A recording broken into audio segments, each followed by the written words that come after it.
Bayelsans are navigating one of the toughest times since the state was created on October the 1st, 1996. Communities in the riverine state located in the core of the Niger Delta have been submerged by floods. The Bayelsa State Emergency Management Agency say more than 1.3 million people have been displaced, while 96 people have been killed. The United Nations described the flood disaster as a crisis of major proportion, deserving global attention. But it seems the federal government does not share these sentiments. Minister for Humanitarian Affairs, Sadiya Farouq, is currently getting tongue-lashed for her statement that Bayelsa is not on the list of top 10 states most devastated by floods. According to statistics reeled out by the minister, states like Jigawa, Anambra, and Kogi are some of the worst hit. Lawmakers, elders, and youth from the Niger Delta are now calling on President Muhammadu Buhari to immediately issue a sack letter to the minister.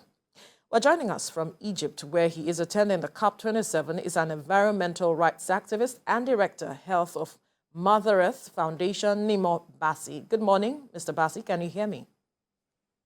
I hear you very well. Good morning. Right.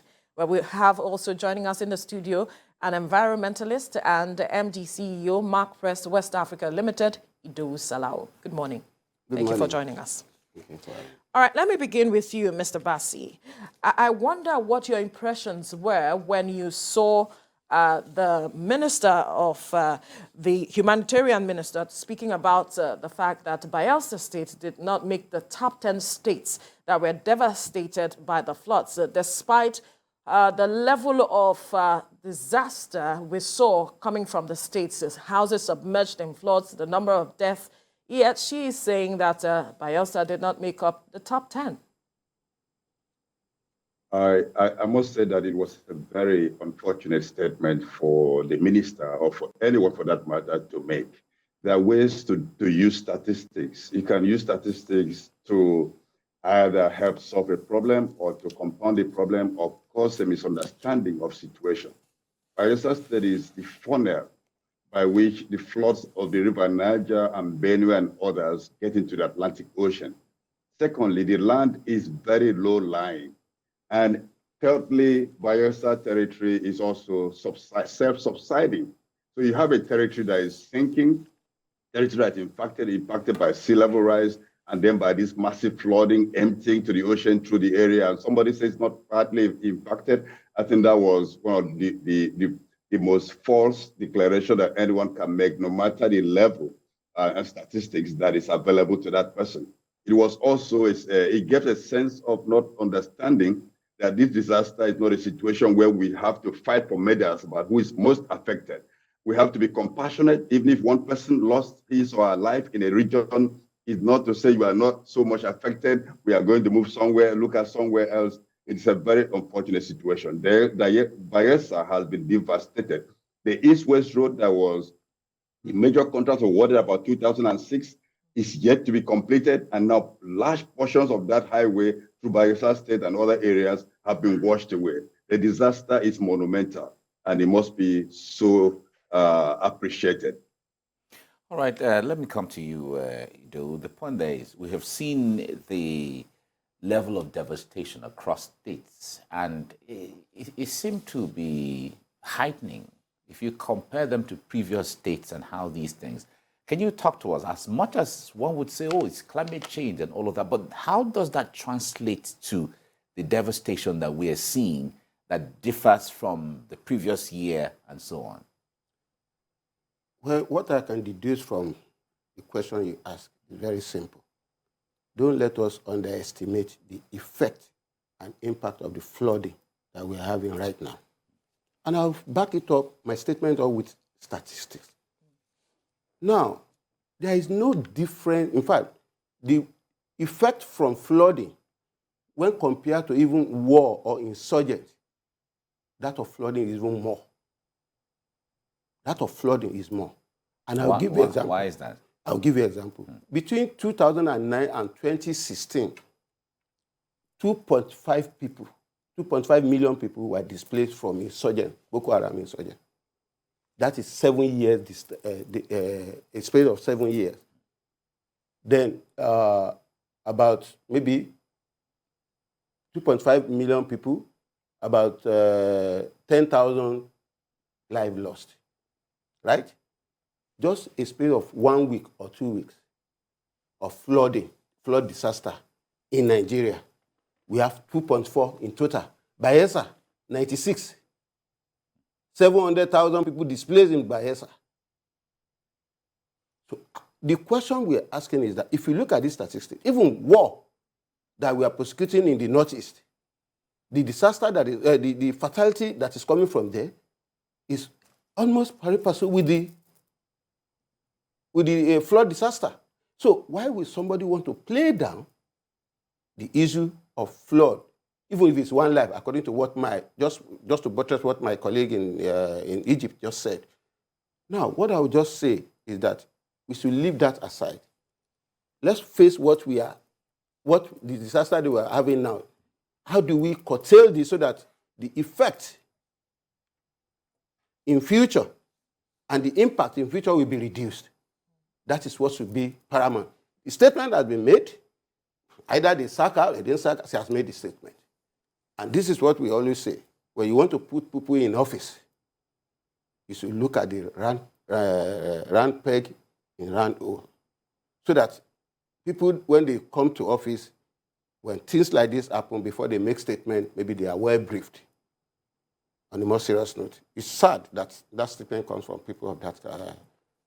All right, let's come back to you, Mr. Bassi. If you were to look at the data and statistics readily available to you, just give us an insight on the level of devastation that perhaps Bayelsa State and some other key states have, witnessed in this recent devastation of floods that we are witnessing. Well, I think with regard to Bayelsa State, as you cited at the beginning of this segment, well, the information from the Bayelsa Emergency Management Agency really shows a very disastrous outlook for Bayelsa State. But I believe while other states are affected, the most iconic area in terms of how much has been reported may be Kogi State and Lokoja. By the time the highway was cut off and people had to find other means of traveling across that area, it became very clear also that all that water was going down to the ocean. And so we had a space of time to begin to plan or even to react to what was coming. It was a sudden thing, but not so sudden that we couldn't see it coming. So states have been so devastated, farmlands, fisheries, infrastructure, people's homes.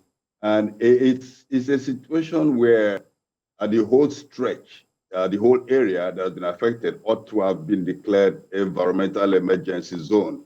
Because as you all know, the people were they were not very prepared for what was coming. And we've had warnings from the Meteorological Agency, but warnings are not enough. There have to be structures that would help people cushion the impact of the flooding when it does happen.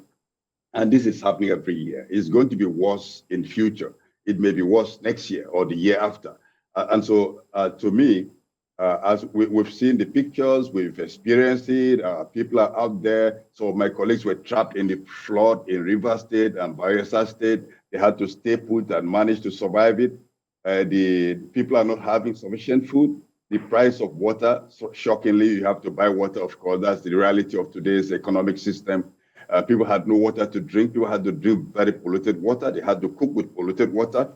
And it's a desperate situation that requires not just response today, but preparation for response as things happen and as things unfold. With the kind of climate that we're having and with the level of ambition by various governments and corporations, the world is sure going to face more emergencies of this nature. And this is really the time to plan how to withstand those things and how to stop that from happening. Right. All right. Yeah. All right. The issue of commitments. I'd like to, before I come to you, Bas, let me ask you the issue of commitments. In fact, on one of the papers this morning, I think the Nature News was talking about the federal government demanding for about $400 billion from developed nations as part of their commitment to issues of environment. I wonder what you make of that commitment. These calls have been made over the years right now. What will that change? Well, the commitment, if it's like that, I think it's a welcome development.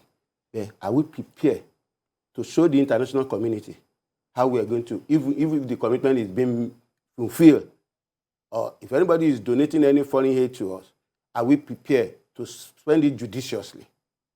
They have to look at the antecedent of how we've been spending. What will be judicious, yes, in your own terms of well, spending? okay.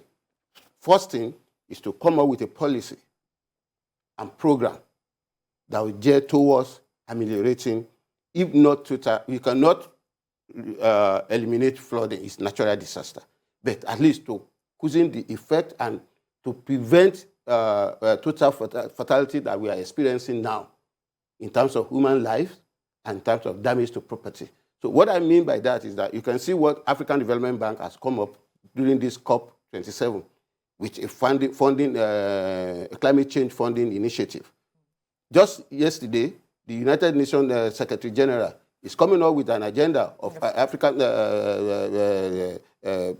climate change funding Early system warnings. too, so that based on what they say, if we want to tap into that, this is the best opportunity for us. But we, in ourselves, we must clean up our own home. If we want to make sure that this commitment is going to be effective, we want it to be effective, we have to start. We are the committee that is going to be put in place, not just a kind of shadow committee or some people that will just be to manage or to manage fund. No, if we want to put the two together, some will be there for like management of the fund, some will be there to put on the program and policy that will be effective and sustainable. So these are the kind of commitment I'm looking at from federal government, so that when the international community are coming with their fund, they will know that, yes, at least the city resilience project, they are putting it in place. All right. Still stemming on this commitment, let me ask Reverend Nimo Basi, the issue of commitments, are we just looking to commitments in funds? Beyond the issue of funds, where we're naming dollars and pounds and euros or naira, what other areas of commitment should be considered so that this is sustainable? Thank you very much for that. This is a very interesting and a very important issue to discuss. First of all, let me say that the so-called commitment by the polluting industrialized nations is nothing at all compared to how much they've exploited our regions and how much they've taken from our regions and how much harm their continuous pollution is still causing to our people and to the climate. Going through the years of exploitation, including from colonialism, and if you want to go back, or the destruction of the Niger Delta, where kings were sent on exile, some were killed, whole communities were destroyed, like in 1895 when Akassa was totally leveled because of the seeking for trade dominance. We find that the harms that are being committed over the years is something that must be addressed, not tokens given today. And this is why some groups are demanding the payment of a climate debt. Some people call it ecological debt. There's a debt being owed. Our territories have been weakened. We had natural means of withstanding what nature brought to us. But nature was never really so harmful. Nature has been helping our people. But we're seeing through the years that these systems have been weakened, denigrated, and our people have been exposed to great harm. Take example, something for gas, like gas flaring. If our country is receiving $400 or whatever $1 million, what is that to the amount of money being wasted by flaring gas, which is creating the problem, compounding the climate problem, and leading to more flooding that we're having now. Even the investment that is coming, is it as palliatives? Is it, what is it coming for? We need to look inward and we need to commit to tackling the problem by ourselves. They must get to a point where we respect ourselves and not go to international agencies always at an empty bowl asking for donations. What are we doing with that donation? And why can't we demand for payment of a debt that these nations have refused to even recognize exists? Why can't we stop gas flaring to show we're serious and tell the companies who are still insisting on flaring gas to ship out, to get out? Now companies are divesting, so-called divestment in quotes, but they are not putting any funds down to clean the Niger Delta, to clean the pollutions in the Lagos area. They clean the pollution wherever the pipelines are going. What is all that for? And right now, Europe, that has been leading the fight, one of the leading sectors in terms of climate fight, is now coming to Africa to grab gas. And gas is now called a bridge energy. And of course, we know that natural gas is not so neutral. It's even worse on carbon dioxide, what is coming from the methane that comes from it. And our governments are asking for donations, and they're asking for investment. And they're saying that when they invest in gas and oil, they're going to give us energy. But you know what? Look at the map of Africa. All the investment coming to the continent is for export, is for exploitation, for getting the gas, sending it to Europe, either through Morocco or through Algeria or through Tanzania or through Mexico, Mozambique. Everything is aimed at meeting other people's energy needs. We only enjoy the negative impacts. So what kind of donations are governments looking for, rather than looking at the real issues and taking real actions? And one wonders how it is that government is not seeing the real issues. What is the level of engagement between the government and organizations like yours to help them see the bigger picture and the challenge that this poses to the country? Well, this is what some of groups like ours we've been doing, always looking at the root causes of the problem. Unless we tackle the root problems, we are only just handling superficial issues. And you know, those who are enjoying our resources, those who are creating the problem, are just very happy to give you a few things. And after the negotiation, you'll be happy that you got $100 million, $1 billion. Meanwhile, everything is going in the wrong direction. And the problem is that although political colonialism has ended, economic colonialism is yet to be tackled sufficiently. And there's been African leaders who have tried to tackle that, and we know what happened to them. So really, it's a time for government, for politicians. We need to be careful what politicians we elect, who are ready to look at the root causes of problems and bring some dignity to us as a people. All right, the issue of having a common agenda is another thing, because if you look at the fragments of African countries, especially the sub-Saharan African countries, where they are seen as the most vulnerable when it comes to this issue, each of them going individually doesn't seem to pull the right influence. And then there's the need to come together to speak in one voice as a continent. But going to COP27, I wonder what the African agenda will be going there to speak in one voice as to what concerns the bunch of African countries. You can see from the discussion going on, African agenda really is subject to, it's being maybe, for them is, they should realize that Africa is worst hit in climate change effect, right? And that what they are saying now, thank God they are coming, maybe because we are hosting the climate change conference. So all attention is now shifting to Africa. Now, we should use the opportunity now to get this attention to our advantage in terms of when we talk in one voice, in terms of maybe provision for adequate funding, the right technology, and the sensitization and warning in terms of climate change effect. These are what I think we should be talking, that to be in the Bunsen burner of all the representatives that are maybe representing Africa in the conference. So my own take is that I think we are still on course.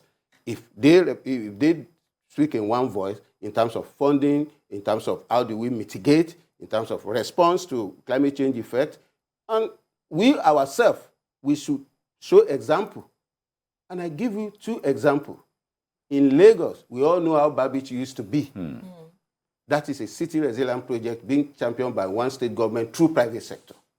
So when we're going to maybe get investment opportunity, we should be able, look at how the Dutch were able to manage the water, the flooding and water problem within their coastline. In the early 19th century, they were having serious ocean surge, and they used all multifaceted approach in terms of the barrier, flood barrier, gauge, levee, and some other measure that will reduce the ocean soil, that will reduce the backflow of water to protect the city of all the major cities in Netherlands. If you compare both Netherlands and Bayelsa, Lagos, they are all maybe a little bit. I think Netherlands is about 6-something meter below sea level. Some part of Victoria Island is just 5 meters above sea level. Lekki, Victoria Island. So we are almost in the same way with the same position with sea level, if not maybe Amsterdam is lower down. Lagos, then we should be looking at the same proactive approach to be able to mitigate and redress the environmental problem that may be posed by climate change. All right, let's come back to you, Mr. Bassi. From what you have seen, is Africa putting forth its agenda and speaking with one voice? Is it taking advantage of the fact that we have this event in Africa to, drive home its point and also to hold nations, these industrialized nations, accountable for what it's doing? Because Africa, as it is said, just contributes about 5% to greenhouse gases. That's the highest percentage I've heard. I've heard 3%, I've heard less than 1%. But anyway, that really shows that everybody agrees that Africa has contributed very, very little to the stock of carbon in the atmosphere, and then therefore to the problem of climate change. But this is the 5th time the Conference of Parties is being held in Africa. It's been held in South Africa once, in Morocco twice, in Nairobi once, and this is holding in Egypt. So it's not the first time, and in all the past instances, attention has not been drawn to Africa, and nothing advantageous has come to Africa. And this particular COP does not seem to be heading to be different from what we've seen in the past. In fact, this COP, as the past ones, have been dominated by corporate interest. Is a COP because of funding and other interests that are not really looking at how to tackle global warming, but how to expand business. I call the COP actually a carbon stock exchange, because people are coming here and going to the negotiations to look at how to make money, how to see territories as carbon sinks. They look at forests not as ecosystems, but as containers of carbon. And this kind of mindset has driven the wrong way to handle the problem. And look at the conference itself. It's predicated, climate action here is based on nationally determined contribution. Everything is voluntary. Each country decides what they're going to do or what they're not going to do. And each year, like they did last year before the Glasgow COP, now before this COP in Egypt, the United Nations Environment Programme has analyzed all the contribution that governments say they're going to do, and that the conclusion is that if they do what they're going to do, we're going to have disastrous temperature increase, maybe up to 2.8 or 3 or above by the turn of the century.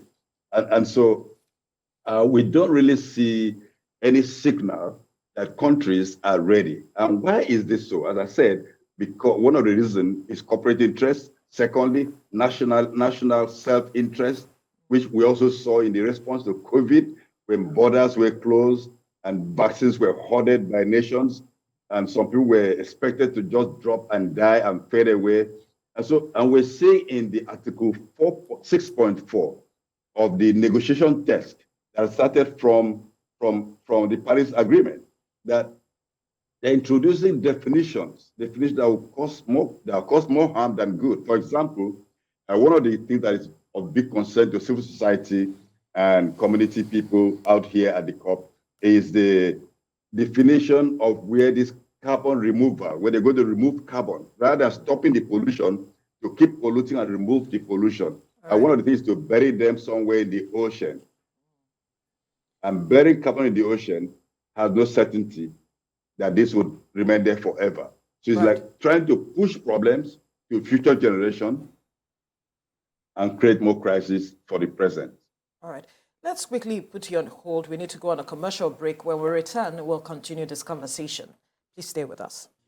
All right, thank you for staying with us. We've been looking or having a conversation around COP27 as well as the devastating impact of flooding in the country. And we still have our guests with us in the studio. We have Mr. Idowu Salawu, and we have over there via Zoom, Nemo Bassi, speaking to us from Egypt, COP27. And before we went on the break, he was talking about the impact, how it is that at the end of the day, COP27 may not benefit Africa from what he has seen. And Mr. Salawu, you wanted to, react to that statement that Africa will still benefit one way or the other. Well, my own observation is that if the private sector, if they can come in with the hope that they are coming to make some economic gain, definitely the state or nation state or any nation state in Africa will benefit in one way or the other in terms of economic activities, in terms of revenue generation, in terms of new job creation. That is what this thing is supposed to bring about. And I give an example of Eco-Atlantic City. American Embassy is going to build their consulate office there with millions of dollars. It's the biggest consulate in the world. So that is part of economic gain. It's going to employ people. Housing industry will be boomed. We experience booming period, and that is where it's not all the time that we have the negative impact of investment if private sector is coming. That is my own area. So if such investment is being given to Africa in terms of maybe investing in oil and gas, we won't look at devastation alone, because who is causing it? Is it not the saboteur from our own end? So how do we address that? How do we plug that hole? Who is doing oil theft and this thing in the Niger Delta? Is it not part of the citizen government responsibility to curb that area? But if there is no oil theft in the Niger Delta, there is no oil pollution to that magnitude in that area. Who is aiding it? And if we make proper utilization of the money that is coming in from oil and gas, definitely there will be economic and infrastructure development in the state. That is my own position that I'm trying to say. All right. Let me bring Reverend Bassi back in here. Help us reconcile. We're seeing the realities of devastation from flood and desertification and all of those. We are also seeing the impact of unemployment and so on, where we need to cut down on greenhouse gas emissions as a way of mitigating climate change. And then on the other hand, we need to industrialize so that we can, generate employment. But these are two opposite things that stare us in the face. How do we reconcile the paradox or the contradictions of this need? Well, I don't think they are necessarily contradictory. We can actually cut emissions, move to renewables, and generate a lot of employment, a lot of jobs. But let me respond to what my colleague said right in the studio. The oil theft of the Niger Delta, if anybody still proposes that it's local communities who are stealing the oil, I think this is a false position.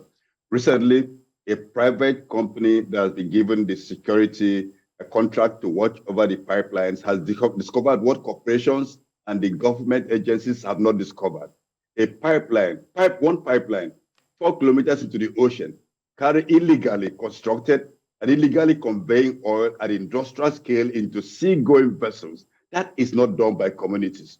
What the communities do, I do agree that some people in the communities do take maybe some drops from pipelines that are rotting already, cutting across the farmlands and communities. But when we hear about 700,000 barrels of crude oil being stolen on a daily basis, that cannot be done by local people. It's impossible. Even all the illegal refineries in the creeks of the Niger Delta, in the forests of Niger Delta, cannot handle up to that amount of crude oil on a daily basis. So let's lay to rest this blaming of the victims, that they are the ones causing the devastation. That may be a very big public relations coup by the oil companies who have polluted the environment for 64 years. And now they're all pointing at the villagers and saying they're the ones creating the problem. And then we repeat the same thing. It's very unfortunate. Now, coming back to the issue of employment, the oil sector across Africa, the number of people, Africans employed in the fossil fuel sector in Africa is the amount of 1% of the workforce. In other words, 99% of the workforce come from outside Africa. In terms of investment, only 5% of the investment in the sector is carried out on the continent, including in Nigeria. So looking up to the fossil fuel companies, the oil, gas company to bring employment is just like wishful thinking. It has not happened. And right now, the dying days of that sector is not the time to place a bet that that's going to happen. But in terms of renewable energy, we already have a crop of young Nigerians who have the skills, who have the knowledge. They just need to be encouraged. We need to have more investment. This morning I was reading the news about Nigerian government preparing to invest about more than $400 million in providing off-grid energy. That is very encouraging. And this is the kind of thing that can trigger not just employment for those who would work to produce the solar panels and elements, if you invest in the research institutions to do that, but it will also produce a lot of people who can service that sector, who can keep it working, and who can easily democratize it. Like these communities that are remote, not easy to reach, can have this kind of energy provision. This is what would trigger real employment. And then, of course, the other level is the fossil fuel company as political environment invest in the cleanup. The cleanup itself would employ millions of young people. We're not looking for pollution so as to invest in cleanup, but since we already have the pollution, let's invest in the cleanup. And companies who are trying to divest should be made to pay down some money before they divest for the cleanup of the problem they've created. So it's a win-win situation, move from dirty energy to clean energy. All right. All right. Your final comment on this issue, Mr. Salau. The UN plans global early warning on climate change in the next 5 years. How much of a difference will that make quickly? No, the warning and preparedness, response and mitigation is part of disaster risk management plan. Right. So it is key, it's very important. So for them to come up with that, I think it will create more awareness and we'll be able to save more lives. All right. But what I will just suggest quickly is that we should be proactive All right. in whatever measure we want to take. I'll leave the conversation here now. I must thank you, environmentalist and MD CEO Mark Press West Africa Limited, Idowu Salau, for your time. And we must also thank environmental rights activist and director, Health of Mother Earth Foundation, Nimo Bassi, for your time as well.